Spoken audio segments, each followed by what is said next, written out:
Speak of the devil. The simpleton is here. Florence had barely finished her sentence when a group of 3 came in through the doors of Saffron Restaurant. It was none other than Dustin, Dahlia, and Julie. Terence Stone. Julie's eyes swept the place once she entered. She quickly spotted Terence in the private room and stormed over angrily. Julie, hear me out. Terence was just about to explain himself with an awkward smile on his face when, without any prior warning, Julie slapped him across the face.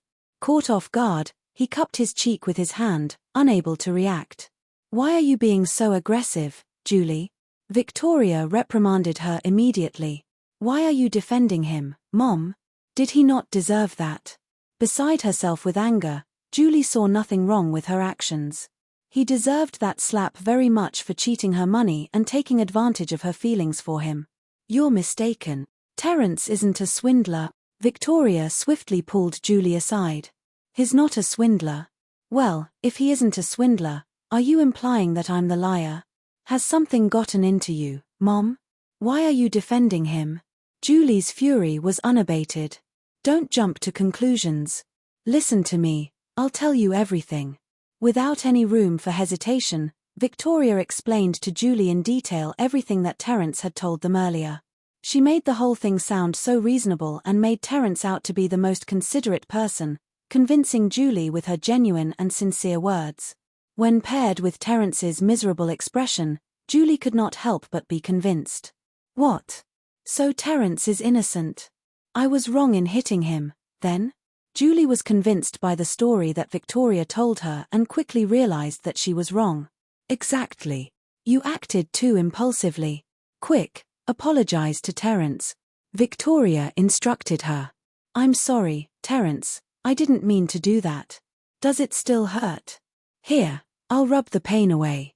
Julie's attitude took a 180-degree turn, and she apologized gently. Don't worry about it. I was the one who did not tell you, that's why you thought I was a swindler. Terence forced a smile. You should have told me earlier how things were. We can always face problems together. It hurts me to see you in such turmoil, Julie said emotionally as she clasped Terence's hand in her own. Dustin was left speechless when he saw how lovey-dovey they were acting. Were these people dimwits? How could they be fooled by Terence with just a few words? Too ashamed to meet them? Went around borrowing money from others just to pay them back. How could anyone buy such garbage? Dustin thought, no wonder they were swindled. How else would Terence be able to trick them if it weren't for them being such foolish people? At the thought of that, Dustin took a glance at Dahlia beside him and noticed that she had a doubtful and wary expression. It seemed like she did not believe a single word Terence said. All right. Now that we have got everything straight, we're all still family, Victoria said. Joyfully.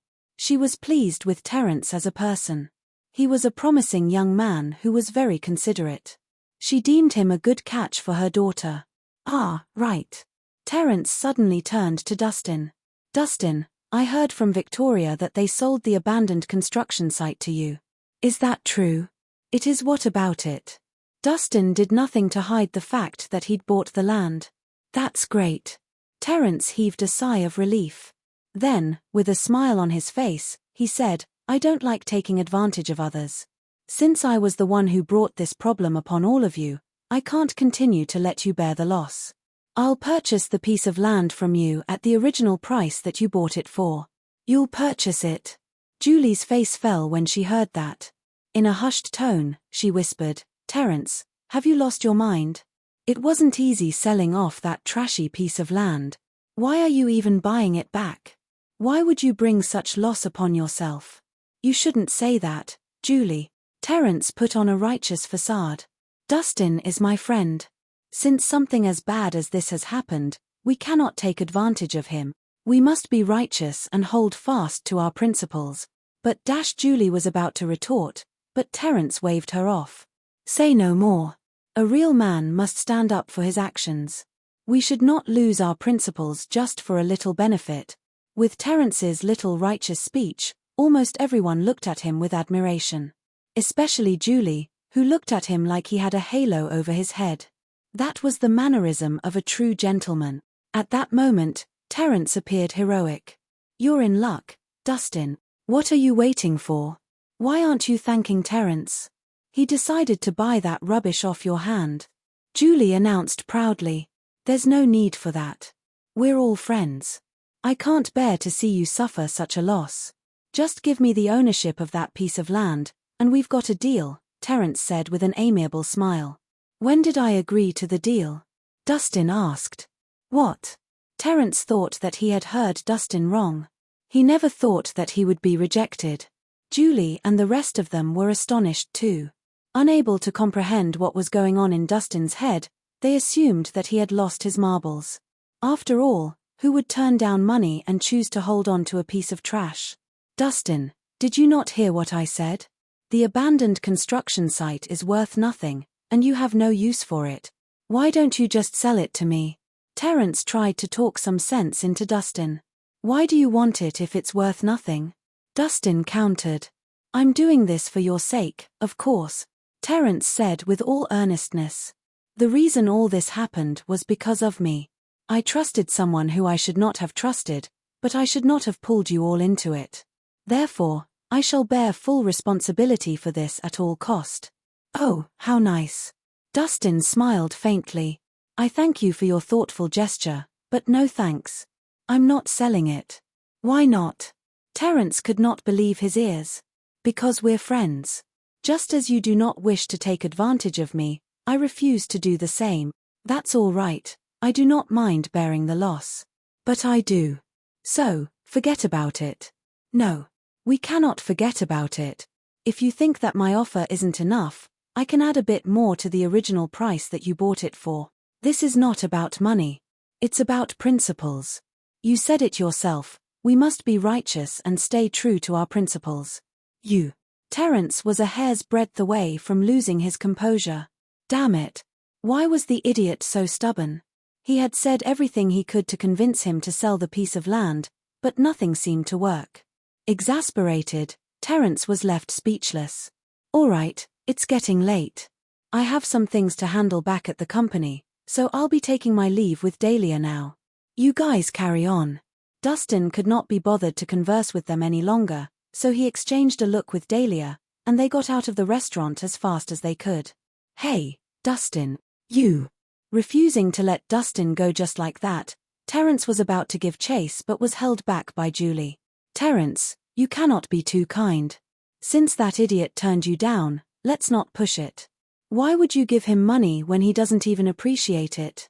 Exactly. We all saw how sincere you were. He was the one who rejected your kindness. Don't be too hard on yourself, Victoria echoed. In her eyes, Terrence was every bit of the perfect son-in-law. His only drawback was that he was too righteous, which made him an easy target for others to take advantage of. If you're still feeling bad about it, Terrence, why don't you use the money and buy me some branded handbags? Julie asked coquettishly. Handbags? Fuck you and your handbags. Terrence finally flipped and shoved her aside. Do you know that I've just lost $2 billion? $2 billion? What do you mean? Shocked, Julie could not make heads or tails of Terrence's words. Truth be told, the land with the abandoned construction has been officially listed as the prime location for a key development. Its value has now gone up to $2 billion. I'd given you wealth beyond measure when I sold you that plot of land. But look what you've done. You gave Dustin Rhys the perfect opportunity to get filthy rich. I can't believe how stupid you all are. Terrence roared frustratedly, growling almost. He was so close to ripping his hair out of vexation. Key development. $2 billion. Immeasurable wealth. Quick, go after him. After a momentary stun, it finally dawned on Julie and the rest of them how big of a loss they had made.